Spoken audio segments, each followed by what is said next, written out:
Hey everyone and welcome to the Learning Ladder. I thought it would be fun to do a look through of the Welcome to the Museum collection with their activity books, because I think these are super popular books, so it's nice to see what's inside, but also, you know, whether the activity book would work for you and the ages of your children. So I've got 3 here. I do have the rest of them as well, but I thought I'd just show you these 3. But if you'd like to see any of the others, definitely let me know. Okay, so the first one we'll look at is the animalium one. I love the covers, they're just absolutely stunning. So in this one we have, let's see how many chapters, or we have 6 galleries and then the library. So it's split up into the entrance, invertebrates, fish, amphibians, reptiles, birds, mammals, and then obviously the information in the index. And yes, that was just me almost dropping the camera. Okay, so we have got the entrance here, and then this amazing graphic. It's just, I just find it really inspiring to see that. So we talk about the Tree of Life, and yes, we do mention Charles Darwin, so be careful if that bothers you. Doesn't bother me. Invertebrates, we've got our animals here. And then into our first chapter. So we've got the key to plate section, where it lists all of the illustrations that are on this side and gives information about them. So their length, how you pronounce them and such, their Latin name and things. Then it goes into more detail about specific creatures. Again, same scenario. Now we're moving on to flying insects, and you can just use these books for so many different things, from notebooking, journaling, art, science obviously. I think they're really great for interest-led learning in particular. We'll look at gallery 2, and then we'll have a look at the first activity book. So moving on to fish, so we have a section on general, then specifically related to the illustrated ones they're showing, and then more detail about specific.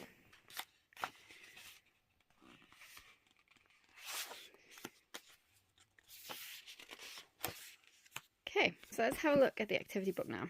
Okay, so the activity book says it has 36 activities from the best-selling illustrator of Animalium in this case. So I've just skipped a few because we've already done those, so you can actually see what it looks like. So basically you'll have an activity that's related to the section that you were reading, but is nothing to do with that particular page in terms of, you know, it's not saying answer these questions from what you've read or anything like that. So I do think you could, if you wanted to, you could just do the activities with your younger children, and they can just listen obviously to what you've read to your older children, or obviously you can do both. But this is why I really like this, because I think it's multi-age. You can use it in different ways with different children, different age groups of children. So for example, circle the matching pair, and then the answers are on the other side. That does bother me slightly, but you can just cover it over, I guess. It shows you the answers, but the answer is for the previous page, so it's on the back, so it's not like it's the end of the world. I prefer it personally when answer keys are in the back, but that's just my preference. It's not the end of the world. So then we've got complete the flying insects. We've got some art in here. Colour in the desert scene. Copy the heron onto the grid below. True size. So you get the idea. So I definitely think the activity book can be used with younger children than would find necessarily this particularly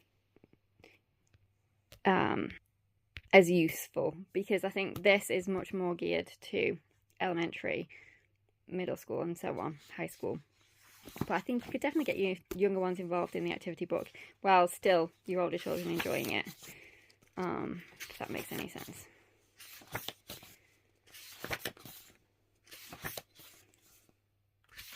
That's what they look like.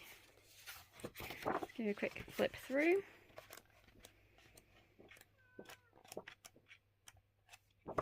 Okay, so let's have a look at the planetarium one now. Again, absolutely beautifully illustrated, of course. And in this particular book, we have 7 galleries plus the library. We've got looking at space, the solar system, the sun, the night sky, stars, galaxies, and the universe. I mean, it's just, oh, it's so illustrated so beautifully. I just love it so much.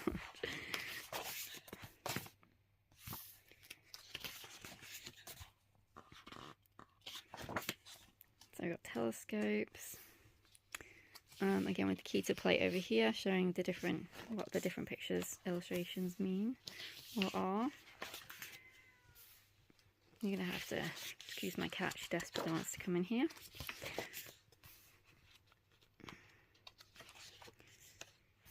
Let's just have a skip through.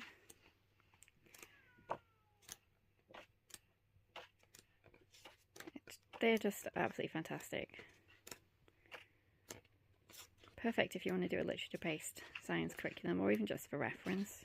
Okay, again, activity book, same kind of thing. So we've got labeling planets, colouring,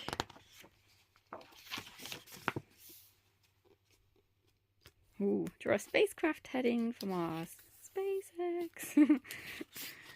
Label the features of the sun's surface.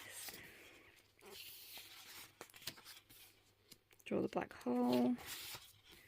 And the missing. So on and so forth. Again, I do think this activity book can go a lot younger than the actual text, but again, I think any age would still really enjoy it too. Part of me does wish they could slightly make a bit more out of it, because I definitely think there's the option to do that, but obviously they've decided to go for more the surface level stuff, which is fine, and you can use this in a more flexible way, which is also really helpful too. Okay, and the anatomy one. So in this one we have got 6 galleries.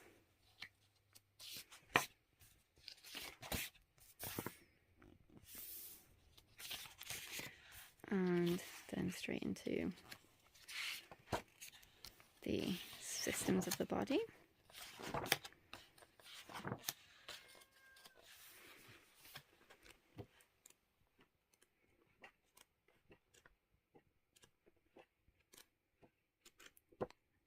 Fantastic resource for your biology units.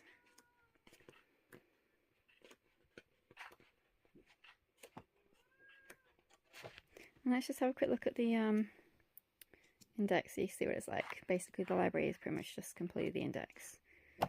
So there are some images of body parts, but nothing too graphic in my opinion. I think it's perfectly appropriate. And let's have a look at the activity book. Okay, so we've got completely the half, the skull, spot the difference, labeling, drawing the missing ribs. You see, this is something that I think is perfectly appropriate for a upper elementary, middle school. So I don't think they're too young. That's my whole point, what I'm trying to get to. Because some of them you can think, oh well, spot the difference, you know.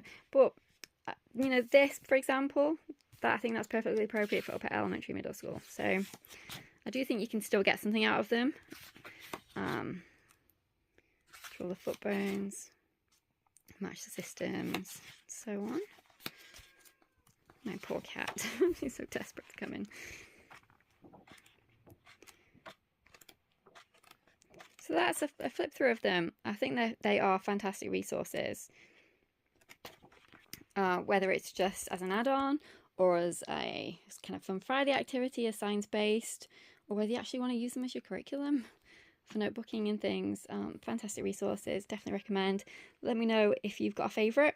The one I don't actually have is the history one. So if you've got that one, let me know if you think it's any good, and I should add it to my never-ending cart of wish lists. But that's the ones that I'm going to show you today. I do think you can add extra things to it. So for example, if I was doing the anatomy one with younger kids, I get the tube figures out and we compare the body parts and things with the tube figures, match them up. So this is such a great family-based activity, in my opinion, that you can do with all ages together, and just take, you know, add on to it for the older ones and take away for the young ones. But yeah, that's everything today. So thanks so much for watching, and I'll see you in the next video. Take care.